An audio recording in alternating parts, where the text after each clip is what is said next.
Welcome to the Good Forest. Welcome to Eusylvania.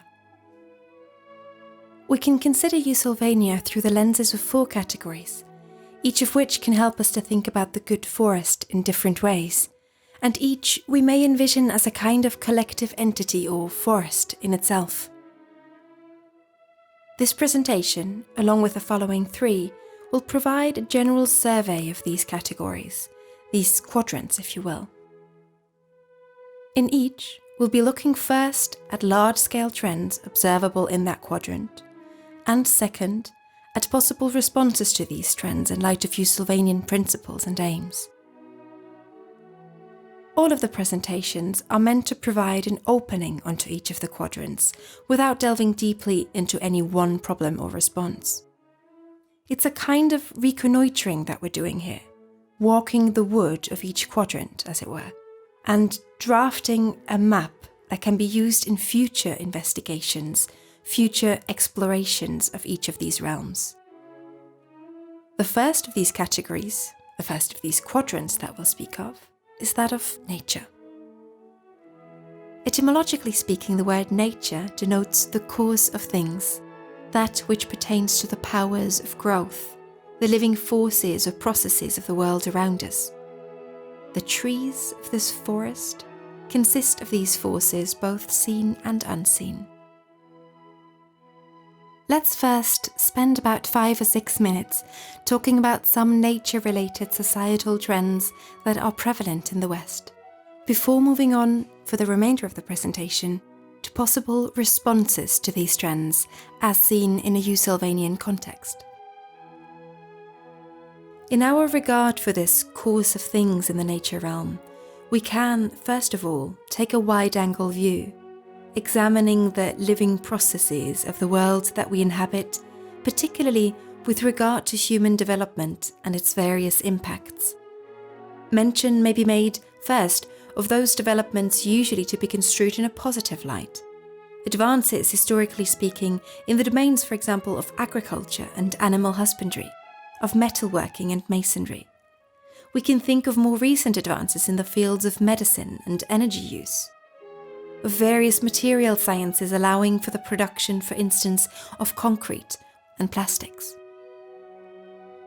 As is well known, there have been many deleterious effects that have accompanied such advances. Effects, to be sure, that can be tracked far into prehistory, for humans, of course, have always had an impact on their surroundings. But the effects have multiplied and intensified in more recent times, both through the diversification and increased potencies of human technologies, as well as through the sheer size of human populations which have mushroomed in the modern age. Of such effects, we can think, first and foremost, of certain greenhouse gases, the increasing concentration of which appears to be impacting climatic patterns, notwithstanding models of the phenomenon which are infamously complex and error-prone. Other human impacts in the nature realm may be mentioned as well.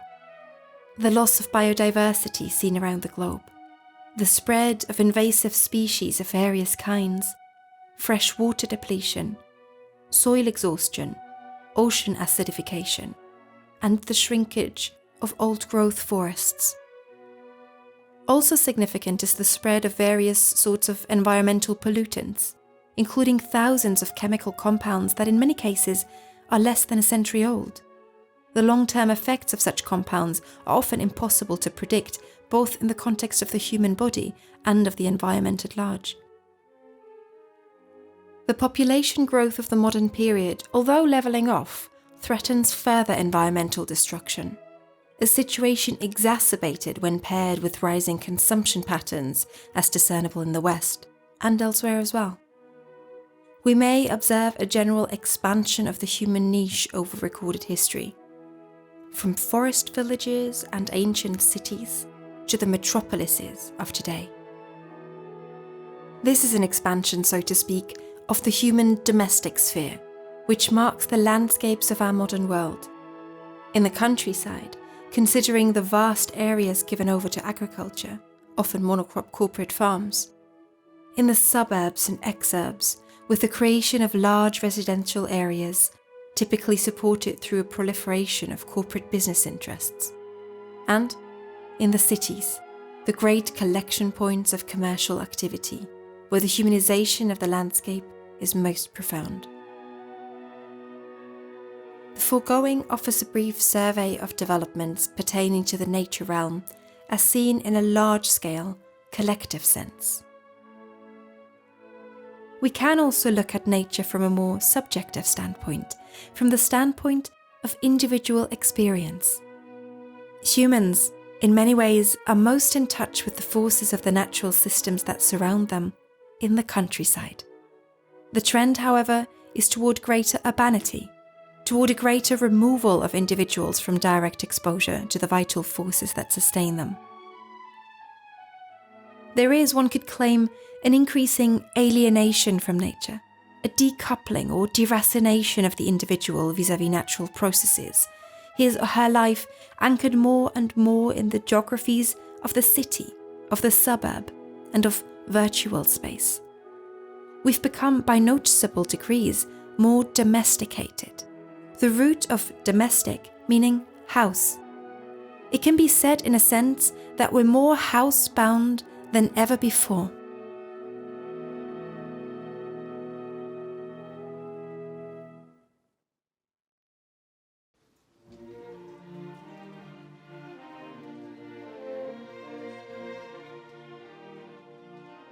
We can now turn to possible responses to these trends, as seen within the context of Eusylvania, considering certain Eusylvanian virtues that offer a reward through their very practice, regardless of their outcome. These are recognized goods in and of themselves. When considering a system that is right, a forest for the good, a Eusylvania, we arrive, first and foremost, at an increased awareness and appreciation of our ongoing dependency upon the wider natural systems that surround and envelop us. We are, as it were, a nature within a nature, dependent energy systems within a host of more encompassing systems. This, for all practical purposes, cannot be otherwise.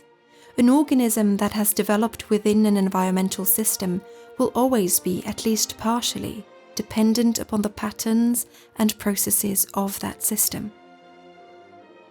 The good toward which we can strive is not a quixotic independence in any absolute sense, but an interdependence with an admission of ongoing vulnerability in our expansive, though bounded biological niche.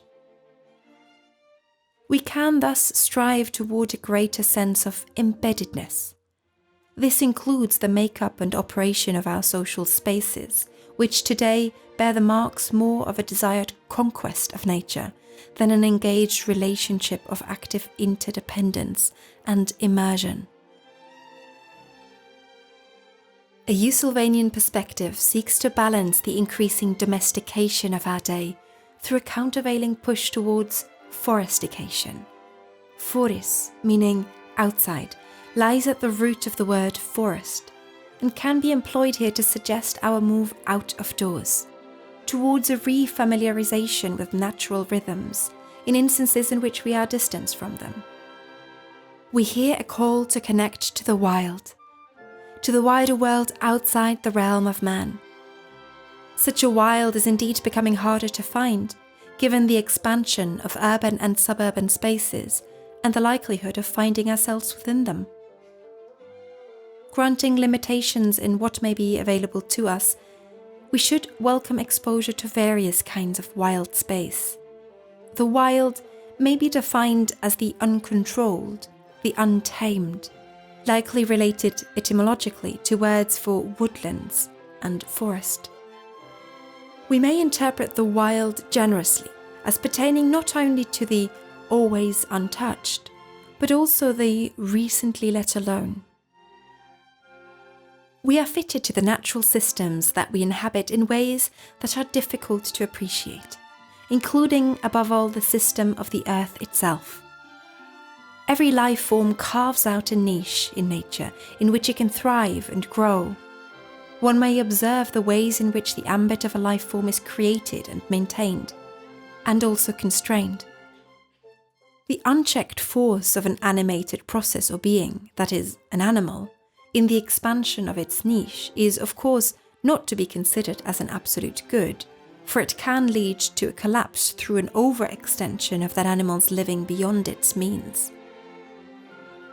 One could say that the survival of a species at least partly depends upon the ability of the surrounding system not only to nourish and sustain it, but also to, wittingly or unwittingly, prevent its overreach, the undermining of its own structures of life and support. The human species can be seen in a number of ways to have overridden this apparent system intelligence, and it's an open question in what ways it will survive and thrive, especially if left to its own basic drives and tendencies.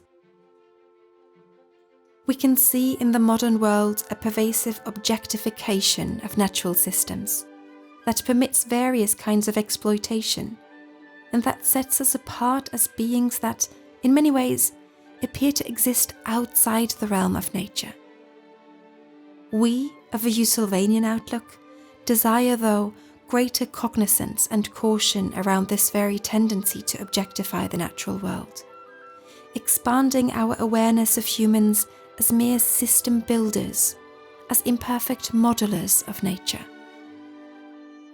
Whatever their model, humans will always be a part of the nature they seek to schematize, always a part of the system of which they speak, swimmers in that course of things, agents and constituents in nature's powers of growth. We recognize the larger natural patterns in which we are embedded and to which we contribute, seeking to harmonize where possible the human with the non-human. We grow in ecological power even as we relinquish claims of total dominion. Dominion, it may be noted, connotes a lord or master. It's a word like domesticate that derives ultimately from domus, house. There is power in recognizing that we are not true masters of this house of nature, and that more mastery is shown through the recognition of this fact. We can aspire toward a limited stewardship. Steward meaning, in fact, a housekeeper or guardian. We are, in accordance with our constrained powers and despite all of our technologies, more accurately described as watchers of the earth, chroniclers of a human age, sentinels, from sentire, meaning to sense or feel, to perceive or experience. We welcome regular interactions with nature in a way that cultivates a kind of wonder and modesty, exercising curiosity and amazement before the forms and processes of its unfolding, including indeed the sense that we're enfolded ourselves. To be sure, we recognize ourselves as part of something greater that's worthy of our protection. Without exposure, however, it is difficult to cultivate this feeling and drive. There is a humility worth having with regard to the earth, to the natural processes that surround us and continue to shape us. Humility coming from humus, meaning soil, ground, or earth. To be humble in this earthly way is, one could argue, to become more fully human. For this word too comes from the same root. We are beings of the earth, of the humus. The dominance of an instrumental view of nature is, in our view, worth questioning. This is an outlook that crowds out other more holistic perspectives on nature and the wild, in favour of models of commodification, not nature per se, but rather natural capital or resources, real wilds turned into real estate. As we press further in the modern world into an over-rationalization of this nature realm, there is a danger that we normalize our extirpation, our uprooting, with new generations being brought up under conditions of greater and greater domesticity. We may surmise that these emigres into greater urbanity may show signs of a kind of nature deficiency, without the ability, given their lack of natural context and experience, of knowing it as such. There is a need, of course, for the domestic sphere. Like other animals, we make our nests, and there is goodness in our garden spaces as well, that is, in semi-tamed nature that is bent to human purposes and aesthetics. But we recognize the goodness in the wild itself, that untouched or let alone pulse of earthly vitality. It is for us to find a place for the wild, to be balanced against domestic and half-wild garden spaces. This takes courage, for the wilds, of course, are not all goodness. They hold dangers as well. They can thus elicit as much fear as desire. We judge, however, that we're served more through an active experiencing and managing of that fear than through a stomping out of the conditions by which that fear may arise. We are diminished by the second path and enlarged and vitalized by the first. Wonder is an exercise. We should learn to look continuously with wonder at nature, as children do, resisting a slip into a habituated dullness, a torpor of curiosity and amazement. This can be facilitated through greater exposure and immersion in our natural surroundings, engaging the forces and forms that we find there both with our hands and our hearts. Wonder can also be exercised cognitively through a deepening of our understanding of natural systems, including knowledge of their physical, chemical, and biological components, as well as of their interconnections and ecological exchanges. There is a need not only to extend our understanding of the nature that lies outside us, as it were, in the great expanse of earth and what lies beyond, but also to understand as much as possible the nature that lies inside us, our own human nature, for the fate of the planetary biome has grown increasingly dependent upon the nature that lies within the human species. This can be studied using a broad array of physiological, psychological, and sociological findings, with a view to their interactions and synergies. It's for us to push the boundaries of understanding this human creature in all of its creaturely appetites and apprehensions. The word creature coming from create, from the Latin creare, referring to what is brought forth, begat, or grown. It's tied intimately in this way to the previously offered powers of growth definition of nature. One could say that we're brought forth or begat through mysterious powers of growth. There is a prevalent notion that the human self exists in some abstracted way apart from both the body and the natural systems that support it. We find it better, though, to extend the self so as to encompass those other terrains, holding to the principle that we'll treat our natural surroundings differently in taking this expansive view. One may note that an emphasis upon natural systems does not implicate a prioritization of the non-human over the human, but a balancing of sorts, a prizing of proportionality, of harmonization. It's a balancing that warrants a pushing of already established ecological insights toward the achievement of an even greater integration with nature's non-human processes and forms. This can be seen, justifiably, as a kind of radicalism, with an eye to the deeper sense of that word, for we are finding our way back to the radices, to the roots, both of our creation and ongoing sustenance. There is a kind of conservatism to be identified here as well. It's a conserving of nature inasmuch as we can conceive of nature, and a way of acting harmoniously in the landscape. It's a conserving more particularly, not just of one natural being or another, but of a continuous process. It's an act of letting go, of letting be, of letting go wild. Within the human sphere, it is both old and new. Old, because it harkens back to how humans used to live, but new because in doing it again, we would inevitably be incorporating in the realization of this conservation effort new modes of knowledge and novel technologies. Perhaps more crucially, it is new also in that we would be embedding ourselves in nature in a more deliberate way than what could be said for our distant ancestors who had relatively little choice. A Eusylvanian approach, moreover, considers the virtue of harmonizing with natural patterns as its own end, its own good, in a way that can stand apart from the larger socio-political contexts in which we live.